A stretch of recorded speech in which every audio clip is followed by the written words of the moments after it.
You know, usually when we think about the invisible architecture of our lives, we picture things like, well, laws or economics or maybe even gravity. Right, the hard structures. Exactly. Oh, It's this framework that dictates how we move, how we build, and, how we interact with the world around us. And for the most part, we just assume that architecture is neutral. yeah, it's just the environment. Right. Is Yeah. water we swim in. And much like fish, we rarely stop to question the water. We just spend our entire lives navigating it. That is actually a perfect way to conceptualize it. Yeah. I mean, the assumption of neutrality is what allows any system to function seamlessly. Yeah. If you are constantly questioning the ground you walk on, you can't ever actually build a house. Yeah. You need to trust that foundational layer. Right. But what happens when you step into the realm of linguistics and cultural theory and you encounter an author who looks you dead in the eye and tells you that the water isn't neutral at all? Oh man. In fact, what if you're told that the water has been systematically poisoned over decades? Like, engineered specifically to dissolve your very instincts, your biological imperatives, and your confidence. It's a huge claim. It is. And that the only way to survive isn't to swim harder, but to climb out of the water entirely and learn to breathe a completely different, unforgiving atmosphere. It totally shatters the paradigm. I mean, it forces you to look at every single interaction, every classroom, every corporate meeting, every word you speak as a potential theater of war. Yeah. It is a terrifying and frankly entirely disruptive way to view reality. And that explosive, deeply unsettling premise is exactly what we are unpacking today. Welcome to the deep dive. Glad to be here. Today we are exploring a highly polarizing, ultra-long, and really incisive new ebook. It's titled Custody of the Mind: Escaping the Matriarchal Classroom with Unforgiving Foreign Syntax by Conrad Reicher. It is quite the title. It really is. Yeah. And we're going to look at the history of our institutions, as he sees them, before they were quote-unquote captured by feminists and Marxists. And we're going to explore a linguistic defense mechanism that is unlike anything I have ever read.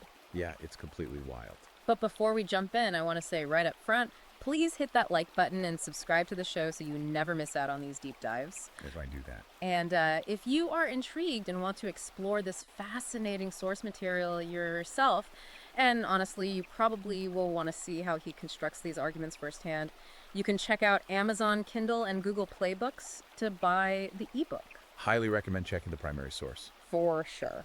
You should also absolutely follow the author at Conrad Reicher on Substack, as well as his Twitter handle at Conrad Reicher and his YouTube channel at Conrad Reicher. Setting the stage for this text is just critical because, it is not a traditional academic sociology paper. No, not at all. It is an unapologetic manifesto. Right.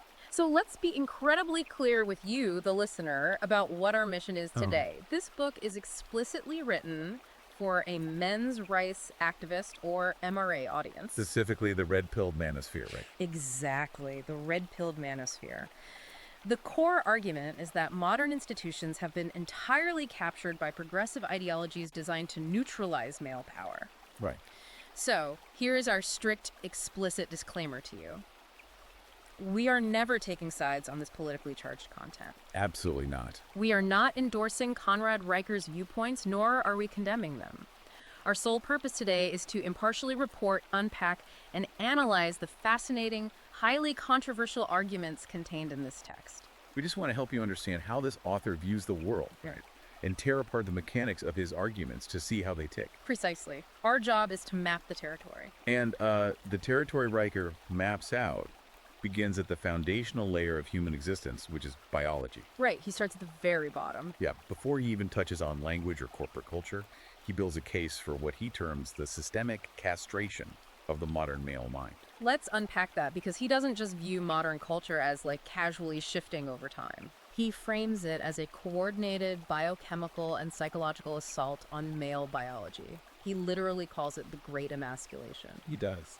So where does he derive the biological data to support such a massive claim? Well, he anchors his entire cultural critique in a landmark 2007 study. This was published in the Journal of Clinical Endocrinology and Metabolism, led by a researcher named Thomas Travison. Okay, so a real peer-reviewed study. Exactly. This isn't fringe science. It is a highly cited empirical study, and it demonstrated a precipitous population-wide drop in testosterone levels among Western men since the 1980s. Wait, population-wide? Yeah, the study showed that a 65-year-old man in 2002 had significantly lower testosterone than a 65-year-old man in 1987. Oh, wow. So it's not just that guys are getting older. Right, he was independent of aging or obesity or smoking. The baseline itself is falling. And for Riker, this is not just some random environmental byproduct, right? Like Yeah. microplastics in the water supply or sedentary lifestyles. No, not at all. And that is where his thesis pivots from pure biology into cultural warfare. He argues that this physiological decline tracks perfectly with the rise of what he calls second-wave feminist pedagogy. Ah. He believes that biology and environment are in this constant feedback loop. If society systemically shames male biological imperatives like aggression, competition, stoicism, the body eventually responds by downregulating the hormones that drive those behaviors. That is wild. He paints this picture of men being chemically and culturally outmaneuvered. He really does. And if I am reading his timeline correctly, this coordinated assault doesn't start when a man enters the workforce. It begins the absolute second a young boy sets foot inside a classroom. Yeah, that is the core of his institutional critique. Yeah. He looks back at the history of our institutions before they were, in his words, captured. Right. And he identifies a very specific legislative turning point, the Goals 2000 Educate America Act. Which was signed into law by Bill Clinton in 1994. Exactly. Wait, let me stop you there. Because when most people hear about 1990s education reform, they think of, I don't know, standardizing tests or increasing funding for reading programs. How does a piece of federal education legislation become a Trojan horse for the destruction of masculinity? What did the 1994 Act actually do in his eyes? It all comes down to the pedagogy, the how of teaching. Okay. According to Riker, the 1994 Act effectively federalized concepts like cooperative learning and outcome-based education. So, moving away from traditional schooling. Right. Think about a traditional 1985 classroom. Desks are in rows. The teacher is an absolute authority figure. Like the classic setup. Yeah. The grading is based on individual, testable logic, objective reasoning, and a competitive meritocracy. You either get the math problem right or you get it wrong. Right. Riker argues that this environment is where natural male leadership and competitive drive thrive. And he claims the 1994 reforms dismantled that architecture entirely. Yes, completely. The desks are moved from rows into pods. Oh, I remember the pods. Right. Grading becomes heavily influenced by group projects, emotional regulation, and consensus building. It's no longer just about getting the right answer. It is about how well you collaborated with the group to arrive at a conclusion. And he hates that. He calls it the matriarchal classroom. He argues it is a collectivist model designed specifically to punish innate male excellence. Because male excellence is often individualistic and aggressive. Exactly. And the system is designed to enforce female-centric compliance instead. It's a fascinating recontextualization of a classroom. Like, he isn't saying the subjects changed. He's saying the matrix of how success is measured changed to favor traits more naturally aligned with girls. Exactly. But he goes even further into the dark side of this shift. He gets incredibly specific about how punishment is doled out to boys who fail to adapt to this new pod-based, hyper-cooperative environment. Yeah, this part is heavy. He uses the phrase the Ritalin genocide. It is a profoundly heavy term. He is talking about the explosion of ADHD diagnoses in energetic young boys that began in the 1990s and has basically accelerated ever since. Right, so explain his logic here, because the medical establishment views ADHD diagnosis and medication as a way to help boys who are suffering from a genuine deficit of attention. Of course. How does Riker flip that narrative? Well, Riker frames it not as a medical advancement, but as a mechanism of state control. Wow. Walk through his hypothetical. You have a healthy, naturally kinetic, competitive young boy. He is placed in a sedentary, feminized classroom environment where he is expected to sit in a circle, listen passively, and prioritize group harmony for 8 hours a day. Which goes against his nature, according to Riker. Right, so when his innate biological energy causes him to disrupt this unnatural environment, perhaps by fidgeting, interrupting, or challenging the teacher's authority, the system does not look at the classroom and say, this environment is unsuitable for a boy. The system looks at the boy and says, this boy is biologically defective. Exactly. And the psychiatric establishment steps in to medically sedate him with amphetamines. Nice. Record literally calls it a chemical leash. He argues we are drugging the builders and conquerors of tomorrow into a compliant stupor so they don't disturb the matriarchal peace of the classroom. And here is where Riker's juxtaposition gets truly explosive. He contrasts this chemical castration of young boys with the FDA's priorities regarding women's health. Right. He zeroes in on a very specific date, August 18th, 2015, That was the date the FDA approved Addie. known generically as flibanserin. Yeah, the media widely celebrated it as the female Viagra. Yeah. It was designed to treat hypoactive sexual desire disorder in women. Right. Let's look at the contrast he is drawing here, because it is stark. It's very stark. On one side of the ledger, you have the medical and educational establishment relentlessly pathologizing male energy, utilizing millions of prescriptions to drug young boys into submissive compliance. On the other side of the ledger, you have the state and media rejoicing at the prospect of pharmacologically stimulating female sexual dominance and energy. He uses this juxtaposition to suggest a terrifying, deliberate state strategy. Like, suppress male vigor at the root while artificially inflating female dominance. Exactly. To Riker, it is the ultimate proof of systemic hypocrisy. The state decides which biological imperatives are allowed to flourish and which are suppressed.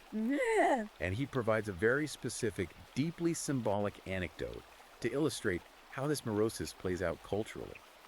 He cites the 2013 case from Anne Arundel County, Maryland. Oh, the Pop-Tart story. You remember that? If you were listening, you might actually remember this making the news cycle. A 7-year-old, a second grader named Joshua Welch, was suspended from his elementary school. Yes. Why? Because he chewed a strawberry Pop-Tart into the shape of a gun? Yeah, he chewed a pastry into an L shape and said, "Look, I made a gun." And the school immediately suspended him. Which is wild. Now, most people look at that and say, that's absurd bureaucratic overreach. But Riker looks at it as a prime example of his core thesis. Walk me through his analysis of the Pop-Tart incident. Riker argues that the matriarchal classroom doesn't just dislike physical roughhousing, it actively criminalizes the male imagination. Oh, wow. He breaks down the psychology of the 7-year-old boy. The boy sees a block of pastry. His developing mind naturally engages in spatial abstraction and weaponizes it. He is asserting dominance in his environment, engineering a tool of defense through play. Right, like boys have always played with sticks as swords. Exactly. This is a fundamental evolutionary trait for male protectors. But the teaching syndicate, which Riker claims is terrified of even the conceptual specter of innate male aggression, responds by bringing down the full weight of administrative tyranny on a child holding a baked good. A literal pastry. Right. Yeah. To Riker, this proves the educational apparatus pathologizes the very essence of boyhood, punishing boys for failing to behave like docile, unimaginative girls. Okay, I'm going to try to map this out with an analogy. If we look at Riker's argument, he's essentially saying society is like an industrial factory. Okay. For centuries, this factory produced all sorts of raw materials, iron, steel, wood, but suddenly, and very quietly, the factory management recalibrated all of the machines to only produce one specific type of product. Let's call it a compliant soft plastic widget. I like that. And now, the factory is aggressively punishing, discarding, or medically melting down any raw steel that doesn't fit that new mold. That is a very accurate representation of his framework. But that raises a massive logical question. If you're listening to this right now, you have to be wondering, how does he explain how this happened so quietly? Yeah, it's the elephant in the room. If the system was completely overturned to disenfranchise half the population, how did an entire society of men just accept this massive shift without a massive instantaneous revolt? Why didn't fathers in 1995 march on the schools? It is the most important question to ask when evaluating a conspiracy of this scale, and Riker answers it by bringing in a concept from ancient Greek philosophy known as the Sorites paradox. Let's slow down and really explain this one. The Sorites paradox. Soros is the Greek word for heap, right? The grain of sand paradox. Correct. The paradox goes like this. Imagine you have a large heap of sand on a table. If you remove one single grain of sand, is it still a heap? Yes, obviously. If you remove a second grain, is it still a heap? Yes. The paradox asks, at what exact definitive point does the heap cease to be a heap? Because no single grain of sand ever feels like the tipping point, yet eventually the sand is completely gone. So how does Riker apply a Greek philosophical riddle to the great emasculation of the 1990s and 2000s? He argues that the cultural reprogramming of men wasn't an overnight violent revolution. It was psychological warfare executed through absolute incrementalism. Ah, I see. You add one tiny, imperceptible grain of what he calls woke ideology to the culture at a time. Let's walk through a timeline. You take a boy in 1990, You remove the expectation that he stand up when a teacher enters the room. Just 1 grain. Okay. In 1995, you remove dodgeball because it's too competitive. Another grain. Right. In 2000, you mandate a corporate sensitivity seminar for his father. Another grain. In 2010, you introduce a new ambiguous gender pronoun into his university curriculum. And no single one of those events is enough to trigger a revolt. Like, if a father in 1995 marches on the school board screaming about dodgeball, he looks insane. It's just dodgeball. Exactly. The genius of the incrementalism is that it forces the defender to look petty and unhinged. Wow. Riker argues that men lost their biological imperative to lead, build, and conquer because the changes were too small to justify an uprising in the moment. Death by 1,000 cuts. Yeah. By the time the average man woke up in 2025 and realized his structural authority was entirely gone, the heap of his traditional masculinity was already scattered in the wind. So, if Riker's timeline is correct, and you have an entire generation of boys medically suppressed by Ritalin, educationally pacified by cooperative learning pods, and culturally degraded grain by grain, Right. what happens when those boys graduate into adulthood? They step into a psychological landscape that Riker argues is already rigged against them. He calls this adult trap the misandrous double bind. And this is where Riker takes direct aim at the institutional psychological establishment itself. He points specifically to August 2018, when the American Psychological Association, the APA, published its official guidelines for psychological practice with boys and men. Oh, I remember when these guidelines dropped. They caused a massive uproar. They really did. And Riker absolutely does not view this document as a neutral scientific consensus. Not in the slightest. He calls it an institutional declaration of war against male nature. Wow. The APA guidelines explicitly stated that traditional masculinity, and they specifically cited traits like stoicism, competitiveness, and dominance, is, on the whole, psychologically harmful. Harmful to the men themselves or harmful to society? Both. The APA argued that socializing boys to suppress their emotions and strive for dominance leads to higher rates of depression, violence, and substance abuse. Right, that was their conclusion. But Riker argues this is a malicious attempt to medicalize strength and pathologize natural protective instincts. He sees it as an attack. Yeah, he states that leftist ideologues have successfully weaponized the field of psychology to drag superior, capable men down to their own level of neurotic weakness. And this brings us to the double bind. Let's walk through how this trap actually functions in a man's daily life, according to Riker. Riker argues that modern society has created a schizophrenic, rigged game for men. On one hand, society shames men for lacking traditional strength. Like if a man cannot provide or if he is physically weak. Exactly. If he cannot defend his family, he is viewed with contempt. But, and here's the trap, the absolute second a man actually exhibits assertive, dominant behavior or stoic reserve in the face of a crisis. He is immediately demonized by the culture under the label of toxic masculinity. Exactly. If we go back to our analogies, Riker is essentially saying that society is constantly asking men to act like golden retrievers. I love this analogy. We are told to be soft, compliant, emotionally expressive, and eager to please. But the moment the house gets broken into in the middle of the night, society is suddenly furious that they don't have a vicious guard dog. Right. You cannot breed a golden retriever and then yell at it for not being a Doberman. That is a phenomenal way to articulate his point. You cannot demand men dismantle their armor and then blame them when the walls of the city fall. Yeah. He describes it as a catch-22 engineered to force men into a state of endless groveling apology for their mere existence. They're perpetually off balance. But let's dig into the academic roots of this. Where does a term like toxic masculinity actually come from?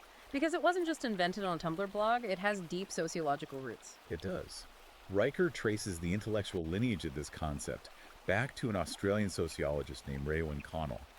In the 1980s and 90s, Connell popularized the concept of hegemonic masculinity. And Riker classifies Connell's framework as explicitly Marxist, right? Why? Because it applies the Marxist lens of class struggle to gender dynamics. Marxism views history as a struggle between the oppressor, the bourgeoisie, and the oppressed, the proletariat. Right, standard Marxist theory. Well, Connell's theory of hegemonic masculinity applies this to men and women.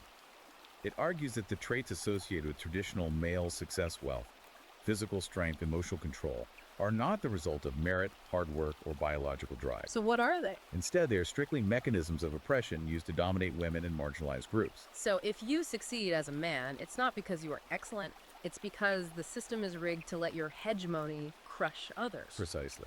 Riker claims this ideological poison seeped directly from Cornell's University's sociology departments straight into the 2018 APA guidelines. And he points out a massive logical fallacy that the progressive left uses to justify this entire framework, right? The fallacy of composition. Yes, the fallacy of composition. Let's break that down for the listener. That's the logical error of assuming that what is true of a part is true of the whole. If one tire is made of rubber, the whole car must be made of rubber. Exactly. Riker argues that the left takes the extreme worst examples of criminal, violent male behavior, domestic abusers, tyrants, criminals, and universally applies those pathologies to the entire demographic of traditional men. He uses a really evocative architectural metaphor in the book for this. Oh, the skyscraper. Yeah, he says you don't judge the structural integrity of a towering, magnificent skyscraper by pointing at a pile of rubble in a landfill. Right. You look at the skyscraper and recognize the immense engineering genius, the tension, and the raw strength required to build it in the first place. Yet he claims society expects us to ignore the billions of quiet, stoic men who wake up every day, do dangerous jobs, protect their communities, and build civilization. And instead focus exclusively on the violent minority as proof that masculinity is toxic. Exactly. It's a powerful rhetorical device. He uses it to argue that the progressive establishment is fundamentally dishonest. And to further prove that this progressive demand for, quote, vulnerable, emotionally open men is a biological lie, Riker brings in cross-cultural evolutionary psychology data. Yes. The David Buss study from 1989. This is a fascinating piece of the puzzle. It is.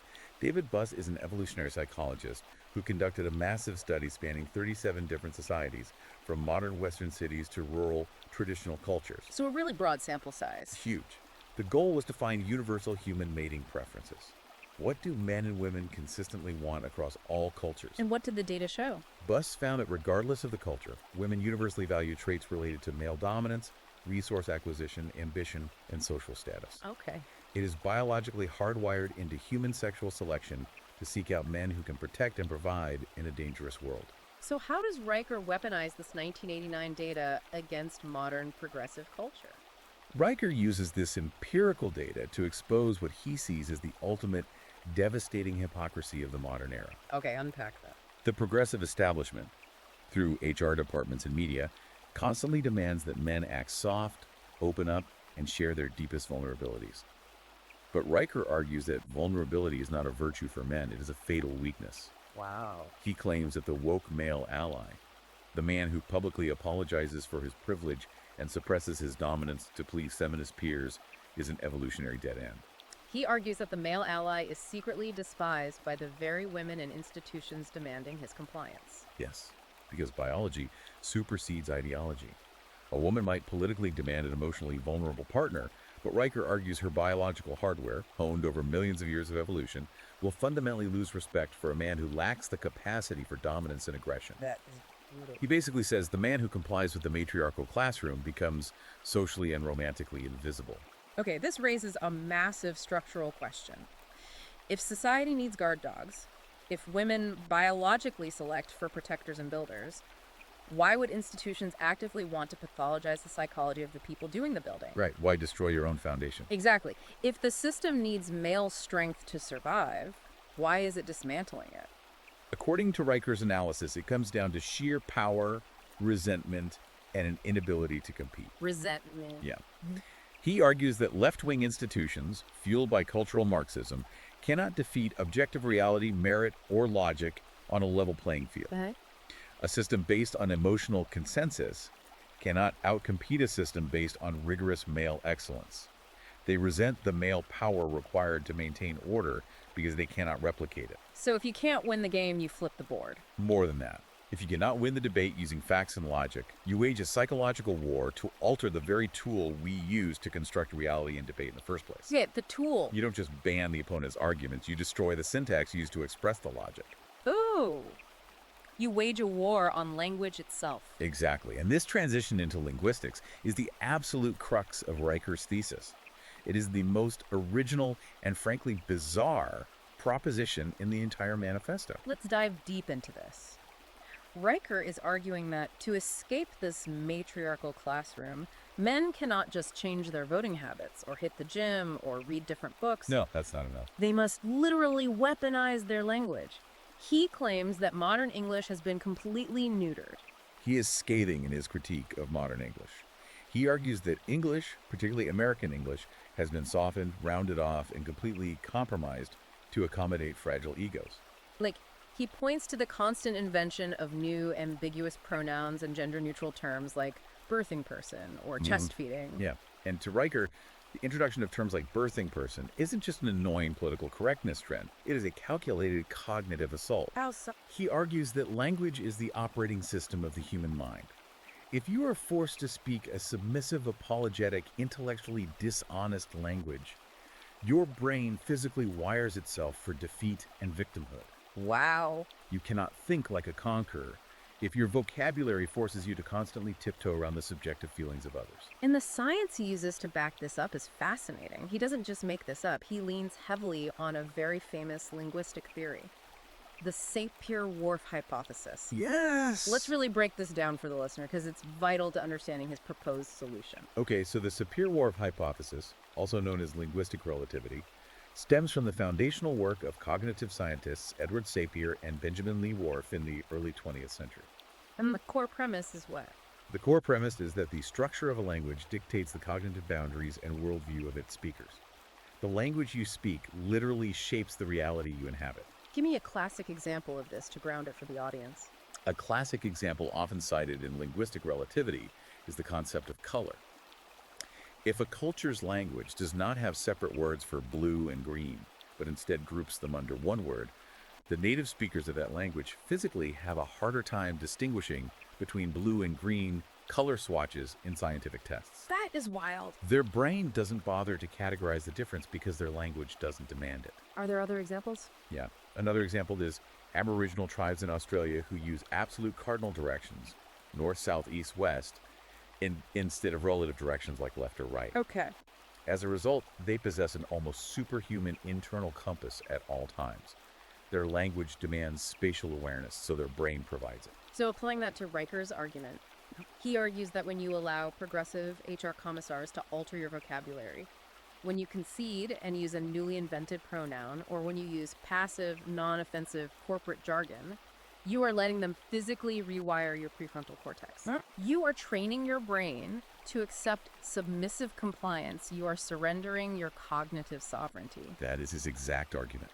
English has become a prison of compliance. And his radical antidote to this is for men to abandon the structural weakness of modern English and adopt the rigid, unforgiving syntax of the German language. Why German? Of all the languages on Earth, why is German his chosen weapon? Because, in Riker's view, German is a monolithic fortress of logic, hierarchy, and unapologetic patriarchal power. Okay. It is completely devoid of modern and tactical flabbiness. He argues that German grammar doesn't care about your feelings, your safe space, or your personal truth. It demands absolute structural submission to objective, historical rules. Let's get into the mechanical weeds of this because he goes incredibly deep into how German actually functions to prove this. He places a massive emphasis on the 4 grammatical cases. Yes, the declension matrix. German nouns, pronouns, and adjectives change their form depending on their grammatical role in the sentence. There are 4 cases: the nominative, accusative, dative, and genitive. Explain to the listener how this works mechanically and how Riker links it to male dominance. Let's use English as a baseline. Sure. In English, we rely almost entirely on word order. The dog bit the man means something very different from the man bit the dog. Exactly. English is lazy in that regard. You just slot words in a row. But in German, the words themselves change to declare their function. Can you give an example? Let's look at the dative case, which indicates the indirect object of a sentence. Right. In English, you might say, I give the book to the man. You use the preposition to indicate who is receiving the action. Right. In German, you say, Ich gebe dem Mann das Buch. The word for the changes to dem to explicitly mark the man as the dative receiver.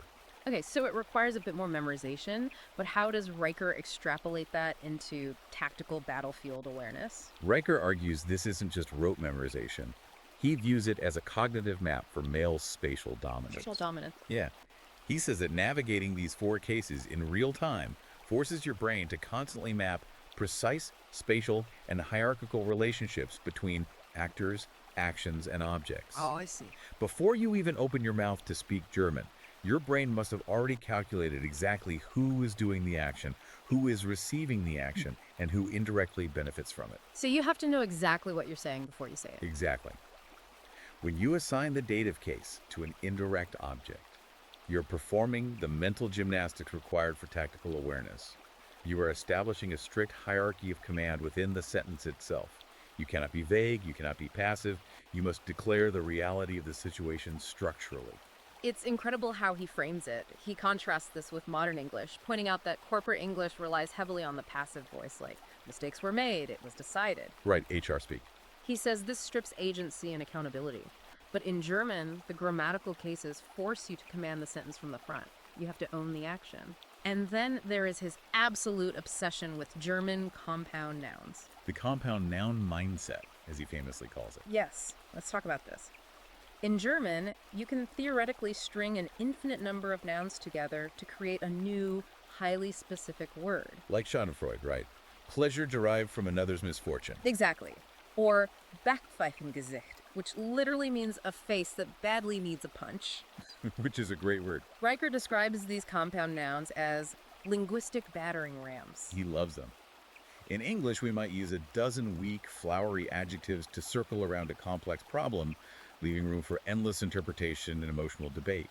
But in German, they smash concepts together to create a single, highly specific, undeniable target. Walk me through his logic on why this defeats progressive ideology. Riker argues that the left thrives on semantic chaos. They want to debate the definition of words endlessly so that no action can ever be taken. Like debating what the definition of is. Exactly. Yeah. But the structural necessity of German compound nouns forces the speaker's brain to synthesize complex problems and completely bypass that leftist trap. Okay. You identify the obstacle, you synthesize its entire nature into a single compound word, and you obliterate it. It leaves absolutely zero room for HR departments to obfuscate the issue. Okay, I have to jump in here and push back on this. This is where I struggle with his logic. Sure. If you are listening right now, you might be thinking the same thing. Isn't language, at its core, just a vehicle for thought? Many linguists would say yes. I'll use an analogy. If I drive a massive, heavily armored tank to the grocery store, or if I drive a little beat-up four-door sedan to the grocery store, at the end of the day, I'm still just walking down the dairy aisle buying a gallon of milk. Right. The vehicle changed, but my intention and my destination remained exactly the same. So how does Riker justify this massive leap in logic that changing the vehicle of language fundamentally changes the driver? Is he just stretching a 1930s linguistic theory to its absolute breaking point to justify his love for Prussian aesthetics? It's a very sound, rational objection. But Riker would entirely reject the premise of your analogy. He would? Oh, absolutely. Yeah. He would argue that you are misunderstanding the depth of neuroplasticity involved in language acquisition. In Riker's interpretation of the Sapir-Whorf hypothesis, language isn't a vehicle you sit inside. It is the scaffolding of your brain. Okay. You aren't just driving the tank to the store. The act of building the tank every time you speak, the immense cognitive load of navigating the complex levers of the dative and accusative cases, to the mental forging required to synthesize the heavy armor of compound nouns, that very process literally rewires your neural pathway. So he's saying the discipline of the grammar bleeds into the discipline of the man. Yes, you stop thinking like a civilian buying groceries, and you begin thinking like a general commanding a battlefield. Wow. By mastering the uncompromising syntax of German, you systematically destroy the leftist chaos in your own mind. You forge the mind of a conqueror, where every grammatical error and every setback in life is treated as a tactical error to be corrected. This helps explain why Riker views any attempt to alter or modernize the German language as a literal act of war. Oh, he takes it very personally. He expresses pure, unadulterated fury over two specific historical events regarding German linguistics. The first is the 1996 German orthography reform, the Rechtschreibreform. Yes, this was a highly controversial attempt by linguistic bureaucrats in Germany, Austria, and Switzerland to simplify German spelling and grammar rules to make it easier to learn. And Riker views this not as an educational update, but as a Marxist plot. He does. He argues it was an attempt to artificially butcher the language to engineer a more egalitarian, dumbed-down society. He claims it only created societal chaos and intellectual decay by removing the friction required to forge sharp minds. And the second event was much more recent, in 2018, involving the Duden Dictionary. The Duden Dictionary is the historical, definitive authority on the German language. In 2018, The editors unilaterally decided to inject politically correct, gender-neutral alternatives into thousands of traditional entries online, introducing things like the gender star to include non-binary identities. Riker labels this lexical treason. He views it as a calculated fatal assault designed to destroy the structural integrity of the patriarchal tongue. If the fortress of German grammar falls to emotional inclusivity, he believes the last cognitive refuge for the masculine mind is destroyed. Wow. Okay, so we have established this immense theory of a linguistic structural fortress. Mm-hmm. But a manifesto is useless if it's purely theoretical. Fair. How does Riker instruct you to actually apply this aggressive Germanic mindset in modern daily life? If you are a man listening to this, you probably don't live in 19th century Prussia. You probably work in a cubicle. Which brings us perfectly to how he views the modern corporate environment. Riker takes direct, brutal aim at the modern workplace, which he believes has entirely morphed from a ruthless, meritocratic arena into a feminized HR surveillance state. He believes the corporate world no longer rewards excellence. It rewards emotional compliance. And he pinpoints an exact, highly specific date when he believes the American male mind was finally occupied and defeated. September 8th, 1986. The premiere of the Oprah Winfrey Show. Yes. Hold on, Oprah, like September 1986? I know it seems absurd at first glance, but Riker uses Oprah as the ultimate cultural inflection point. He argues that this specific broadcast unleashed what he calls an emotional confession paradigm that eventually infected the entire civilization, including the corporate boardroom. Contrast the before and after for me. What was the paradigm before September 8, 1986? Riker claims that before Oprah, a man's worth in the public sphere was measured by objective results, stoicism, and his word as his bond.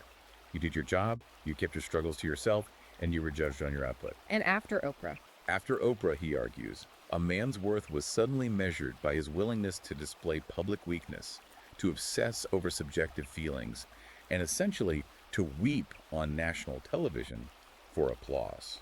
He argues this created a society where public tears are viewed as a sign of profound moral enlightenment, rather than a humiliating defeat of emotional control. Exactly. And he says this daytime television paradigm was quickly weaponized by corporate America. He calls it corporate America's emasculation protocol. Look at the mandatory HR policies in almost every Fortune 500 company today. Right. You have active listening seminars, emotional intelligence workshops, diversity and inclusion circles. Right. Riker explicitly states that these are not tools designed to create better management or increase profits. What are they then? They are matriarchal surveillance mechanisms.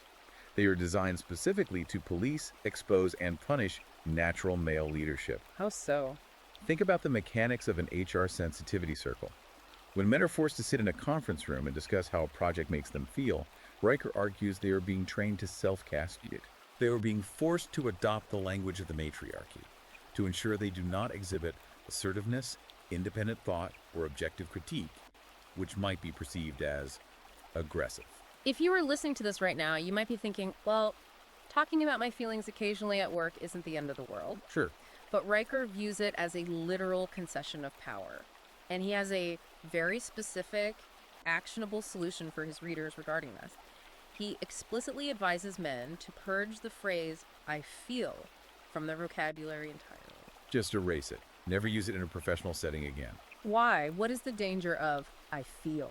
Because feelings are subjective, and therefore they invite a therapeutic, matriarchal debate. Right. If you say, I feel this marketing strategy is wrong, an HR rep can say, well, let's explore why you feel that way and how your feelings might be impacting the team's safety. I can hear that exact conversation happening. Exactly.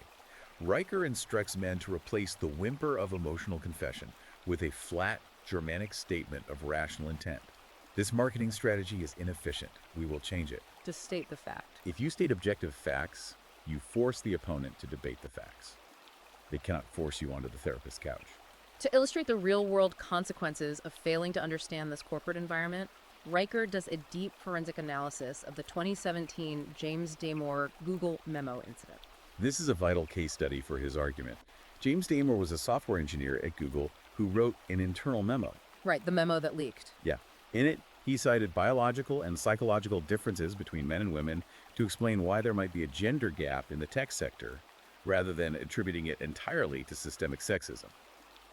He was subsequently fired after a massive internal and external backlash. How does Riker analyze Damore's firing? Does he view him as a martyr? He views Damor's story as a profound tragedy, but also a cautionary tale of tactical naivety. Naivety. According to Riker, Damor made a fatal error. He assumed he was engaging in a good faith intellectual discussion within a meritocratic system. Damor thought he could bring pure, unadulterated, objective logic to what Riker calls a matriarchal classroom. Ah, I see. But the classroom only wanted compliance. Riker points out that you cannot persuade a system that views logic itself as a form of violence. Damar sought to be understood and to optimize the company, and the feminized corporate state destroyed him for stepping outside the emotional consensus. But Riker makes a fascinating secondary point about the aftermath of Damor's firing. He notes that despite being publicly executed by the corporate state, Damor commanded massive, quiet, global respect from millions of men who recognized his courage and intellectual honesty. So it rallied the base. Yeah. Meanwhile, Riker claims that the compliant male allies at Google, who publicly cheered Damor's firing, are secretly despised by the very female executives they were trying to appease. Going back to his biological argument. Right. Riker insists that dominance, courage, and intellectual defiance are the only currencies the biological system secretly respects, even when the corporate system punishes them. Which leads directly to Riker's tactical advice for surviving these corporate HR tribunals without getting fired, but without surrendering your mind. He proposes two main strategies. The first is what he calls the apology fast. 30 days of absolute zero apologies. Walk me through how this actually works, because if I stop apologizing for 30 days, I feel like the social friction in my life is going to go through the roof. It definitely will. If I bumped into someone at the coffee machine, I can't say sorry. Correct. Riker demands his readers completely eradicate the phrase, "I am sorry," from their vocabulary for 30 days. It is a linguistic detox. Wow. He argues that men have been socially conditioned to use sorry as a conversational filler, a verbal tick, to signal submissiveness and non-threat. You apologize for taking up space, for speaking up in a meeting, for disagreeing. So what do you say instead when you bump into someone at the coffee machine? You say, "Excuse me," or "Pardon me." Okay, that makes sense. It acknowledges the physical collision without accepting moral culpability or signaling submission. Riker argues that every time a man substitutes that submissive reflex with a direct statement of intent or a neutral observation, he reclaims sovereign male territory in his own mind. That's intense. He says every apology uttered in a boardroom is a drop of blood in the water for progressive sharks who want you docile. And the second strategy is even more intense and, frankly, a bit chilling. He calls it the cognitive Clausewitzian hold. Clausewitz, of course, referring to the famous Prussian military theorist Karl von Clausewitz. This is Riker's ultimate defense mechanism for corporate environments. It is a state of total sociopathic emotional detachment during a debate or confrontation. Sociopathic? Well, functional detachment. To illustrate this, Riker references the famous 1971 television debate between French philosopher Michel Foucault and American linguist Noam Chomsky. Explain the dynamics of that debate. Why does Riker idolize Foucault in this specific instance?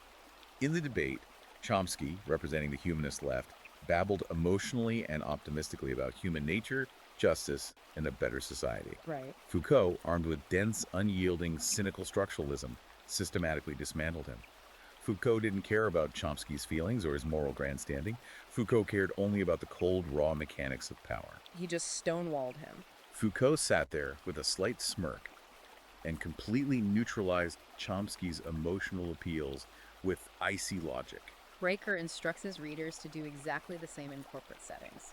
If you are listening to this, it sounds like Riker is teaching you to play rope-a-dope, but in a corporate boardroom instead of a boxing ring. You employ syntactical patience. You sit there with a blank, unyielding stare.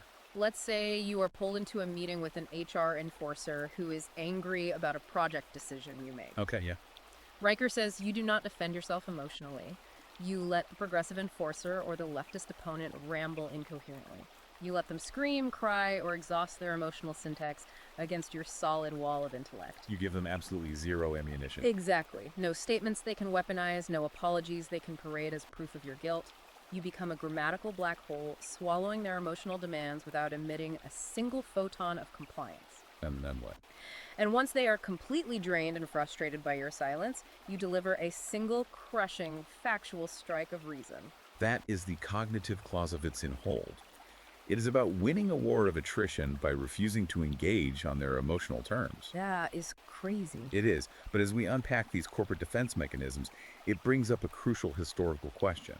We've talked about what the environment is like today, but where did this corporate and academic emphasis on emotional manipulation, victimhood, and linguistic subversion actually originate? Which transitions us perfectly into the historical timeline of institutional capture. Raker doesn't just describe the current state of affairs, he traces the rot back to its academic origins. Yes.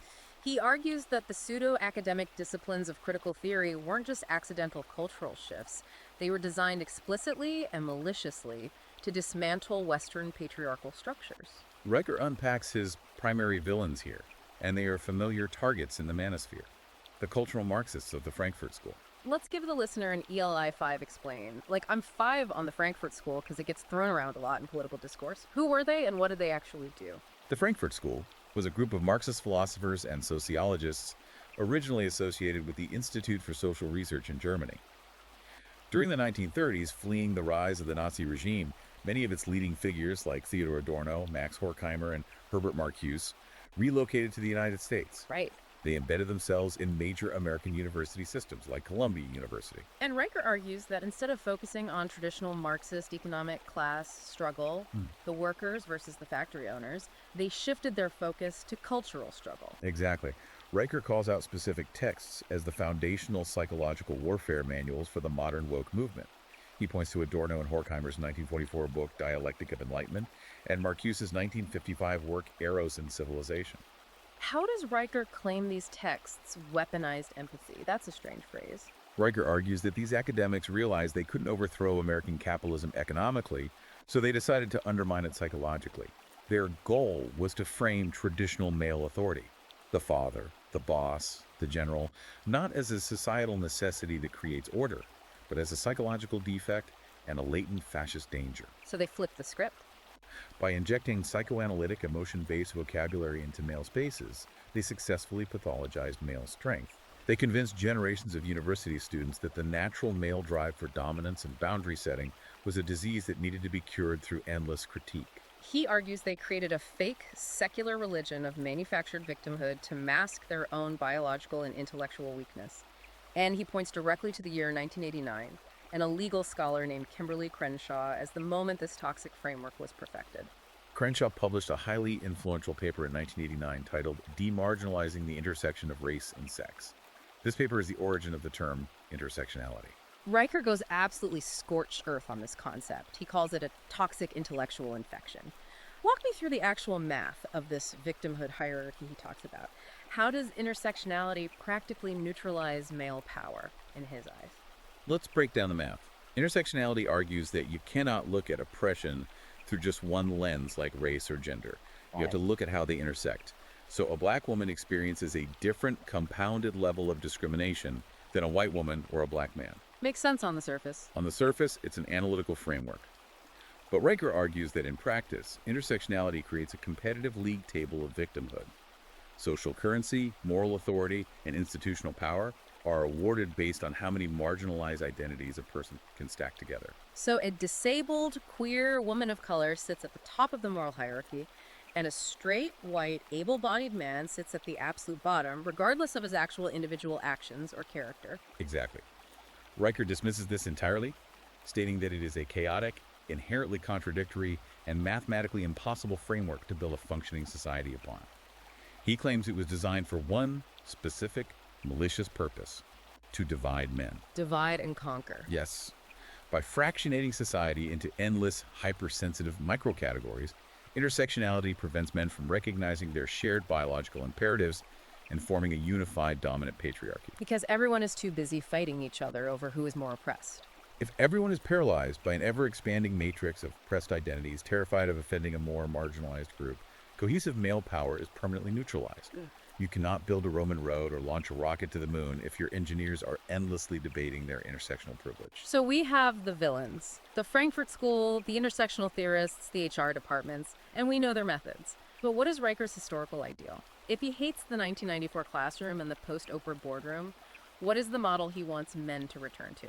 He looks to the late 18th century, specifically the Prussian educational and societal model. He specifically cites the 1794 Prussian General Land Law, the Allgemeines Landrecht. Why this specific era and law? Because it was a system explicitly designed to forge disciplined, relentless, and fiercely loyal citizens capable of defending and expanding a nation. Okay. It was unapologetically patriarchal. It prized rote memorization, iron discipline, unyielding schedules, and an absolute adherence to objective truth and duty above personal feelings.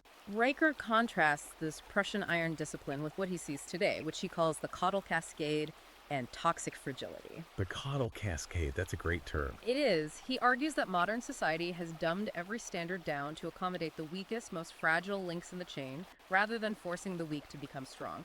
And he points to a very specific piece of legislation in California as the genesis of this coddling. The 1983 California Task Force to Promote Self-Esteem, which eventually became heavily funded law in 1986. He says the state literally wasted millions of taxpayer dollars to figure out how to make people feel good about themselves without requiring them to actually achieve anything first. Riker claims the conclusive result of this massive social experiment was the manufacturing of an entire generation of entitled, fragile adults narcissists who demand unearned validation simply for existing. That's a harsh critique. He argues that by replacing objective Prussian-style standards with subjective emotional coddling, the state deliberately stripped young boys of the necessary friction required to forge masculine resilience. His core argument there is that you cannot build strong men in a padded room. You need the cold, hard steel of failure and discipline. And he points to international data to back this up, referencing the 2003 PSO study. The Program for International Student Assessment. Right. He uses the PISA data to verify his claims empirically. He states that educational systems worldwide that maintain strict, systemized traditional linguistic and mathematical instruction produced vastly more capable, logically sound young men. And the West. Meanwhile, Western nations that fully adopted soft, holistic, feminist pedagogies saw their young men fall precipitously behind in global rankings, stripped of the rigorous intellectual challenges that stimulate male growth. Okay, so let's bring this all together. If Riker believes the system is this thoroughly compromised, that the universities, the corporations, the HR departments, and even the English language itself are all rigged against the patriarchal mind, what does he actually want his reader to do today? That is the million-dollar question. We talked about the apology fast and the Clausewitzian hold for the office, but what is the broader lifestyle application? How does a man live a Prussian life in 2026? Riker is highly prescriptive in his final chapters. He outlines a protocol he calls the workspace audit. Oh, okay. He demands that men ruthlessly audit their immediate environment, their homes, their desks, their digital diets, and eradicate all modern comforts that breed complacency. You must enforce a rigid schedule of deep, uninterrupted work. And above all, he wants you to apply what he calls the governor principle. The governor principle. Explain that one, and let's use the Autobahn analogy he hints at. Riker argues that modern society installs psychological limiters on men from childhood, much like a mechanical speed governor installed on a high-performance engine to prevent it from going over 60 miles per hour. To keep everyone safe. Right. Society teaches men to self-restrict their natural drive to dominate, to apologize for their ambition, to slow down so they don't make others feel insecure. He compares it to the European Union constantly trying to force a universal slow speed limit on the German Autobahn. Exactly. The Autobahn is famous for having sections with no speed limits, designed for high-performance engineering to operate at its absolute maximum capacity. So no governors. The modern obsession with safetyism, bureaucratic micromanagement, and mandatory sensitivity training, it is all the equivalent of forcing a Ferrari to drive 40 miles per hour behind an HR-mandated pace car. Wow. It is designed to restrict superior male behavior so no one rises above the intellectually impoverished herd. And his solution is to reach into your own mind and mentally rip out those governors. Operate on the raw, unfiltered power of your own intellect and biological drive. Yes. He says you must become so undeniably skilled, so relentlessly efficient in your sphere, that the bureaucratic rules of the mediocre cease to apply to your excellence. You don't ask for permission from HR. You become the standard by which the company survives. Yes. He urges men to form small, localized cells of other like-minded men, meeting offline to master grammatical discipline, engage in rigorous physical training, and articulate patriarchal dominance without apology. Forming local cells, man. He is a final call for a complete psychological severing of dependence on institutional validation. He wants his readers to realize that the university degrees, the corporate diversity certificates, the HR approval, smiles.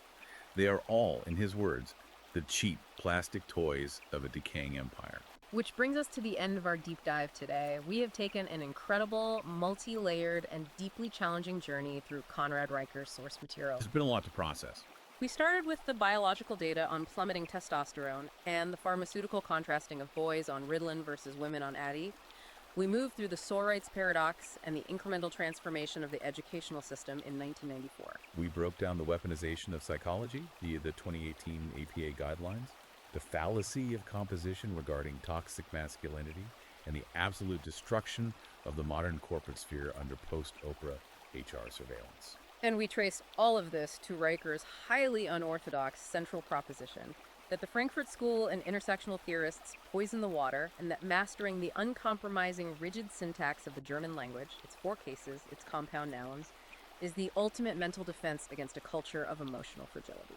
We've mapped out the apology fast, the cognitive closetzian hold, and the return to the Prussian model of iron discipline. And again, to you, the listener, we remind you that our goal today was simply to map out this controversial author's worldview neutrally and objectively. We have laid out the architecture of his argument, piece by piece, so you can understand the mechanics of how a manifesto for the red-pilled manosphere operates. As we wrap up, I want to leave you with a final, provocative thought to ponder on your own. Let's hear it. Regardless of your political leanings, regardless of whether you agree or vehemently disagree with Conrad Reicher's views on masculinity and feminism, let us consider the pure linguistic mechanism at the heart of his thesis. The Sapir-Whorf part. Exactly. If the Sapir-Whorf hypothesis holds even a fraction of truth, how much of your daily reality, your confidence, and your decision-making is being unconsciously throttled by the specific vocabulary the modern world encourages you to use? If you truly changed your words, if you purged apologies, dropped the passive voice, and adopted a syntax of absolute command, would you truly change your mind? Does building the tank rewire the driver? It's a fascinating question that circles right back to the invisible architecture we started with. Is the water you swim in dictating how you think, and can you change the water? Something to really think about. Thank you for joining us on this incredible exploration. Remember to hit that like button and subscribe to the show. Thanks for listening. And if you are ready to explore this highly controversial, incisive text for yourself, check out Amazon Kindle and Google Play Books to buy the ebook Custody of the Mind, Escaping the Matriarchal Classroom with Unforgiving Foreign Syntax. Be sure to follow the author at Conrad Reicher at his Substack, as well as his Twitter at Conrad Reicher and YouTube at Conrad Reicher. We'll see you on the next deep dive.